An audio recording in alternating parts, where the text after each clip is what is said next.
Judas, el hombre más odiado o el más necesario. Todos conocemos a Judas como el traidor, el discípulo que vendió a Jesús por 30 monedas, el nombre que quedó marcado para siempre como símbolo de traición, el villano de la historia, el hombre que entregó al Hijo de Dios.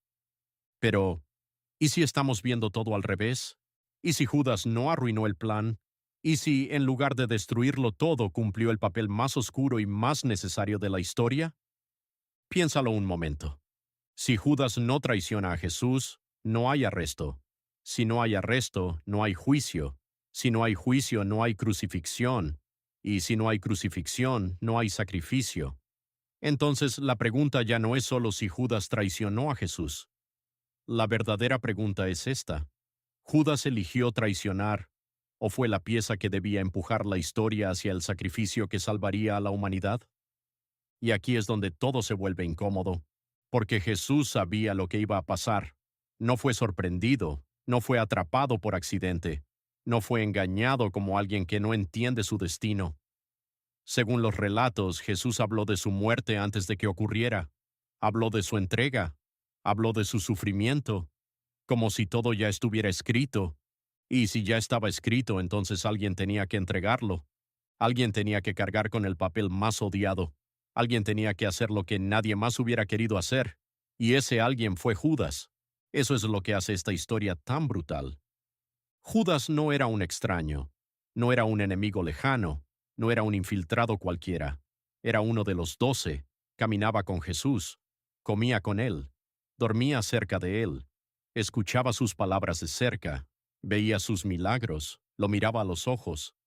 Por eso su traición duele tanto, porque las peores heridas no llegan desde lejos, llegan de alguien cercano, de alguien que conocía tu voz, de alguien que había estado a tu lado. Pero aquí aparece la contradicción que casi nadie quiere mirar. Si la crucifixión era parte central del plan de salvación, entonces Judas no fue solamente el hombre que traicionó, también fue, de alguna manera, el hombre cuya acción abrió la puerta al sacrificio. Y eso nos deja frente a una pregunta muy difícil. ¿Puede alguien ser culpable y al mismo tiempo necesario? Esa es la tragedia de Judas. No porque fuera inocente, no porque fuera un héroe, sino porque su nombre quedó atrapado para siempre en la parte más oscura de una historia que necesitaba oscuridad para llegar a la luz. Y ahí es donde esta historia deja de ser solo religiosa y se vuelve profundamente humana. Porque a nosotros nos gustan las historias simples. Nos gusta pensar que todo se divide fácilmente entre buenos y malos, entre luz y sombra, entre fieles y traidores. Pero Judas rompe esa comodidad. Judas obliga a aceptar que a veces la historia es más compleja de lo que queremos admitir, porque su figura nos enfrenta a algo aterrador, que incluso el peor acto puede terminar sirviendo a un propósito mayor. No porque la traición sea buena, no lo es. La traición sigue destruyendo, sigue doliendo, sigue dejando cicatrices. Pero la historia de Judas nos empuja a pensar que incluso en medio de la oscuridad humana, puede surgir algo que termine cumpliendo un propósito más grande. Y aún así, eso no lo absuelve. De hecho, ahí está lo más devastador de todo. Después de entregar a Jesús, Judas no aparece victorioso, no aparece feliz, no aparece orgulloso de lo que hizo. Aparece consumido, roto, hundido por el peso de su decisión, como si hubiera entendido demasiado tarde que hay actos que cambian la historia, pero también destruyen por dentro a quien los comete. Y eso lo vuelve todavía más trágico, porque si Judas fuera solo un villano plano, sería fácil odiarlo y seguir adelante, pero no.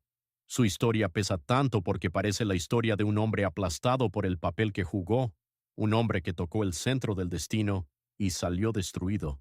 Por eso su nombre sigue pesando 2000 años después, porque Judas representa una verdad incómoda, que alguien puede estar muy cerca de lo sagrado y aún así perderse, que una persona puede participar en algo inmenso sin comprender del todo lo que está haciendo, que dentro del plan más grande también existen libertad, culpa, dolor y consecuencias. Entonces volvamos al principio. ¿Judas fue el traidor? Sí, pero quizá no fue solo eso. Quizá también fue la pieza oscura que empujó la historia hacia el momento más importante de todos, porque sin arresto no hay cruz, Sin cruz no hay sacrificio, sin sacrificio no hay resurrección, y sin resurrección no existiría la esperanza como la conocemos. Así que tal vez Judas no rompió la historia, tal vez fue la herida necesaria para que la historia llegara a su clímax. Y eso no lo convierte en santo, no lo convierte en inocente, pero sí lo convierte en uno de los personajes más complejos, trágicos y perturbadores de todos los tiempos. Porque quizá el hombre más odiado de la historia no fue solamente el que traicionó a Jesús, quizá fue también el hombre que abrió la puerta al sacrificio que cambiaría al mundo para siempre. Judas fue un villano, o el instrumento más trágico del destino.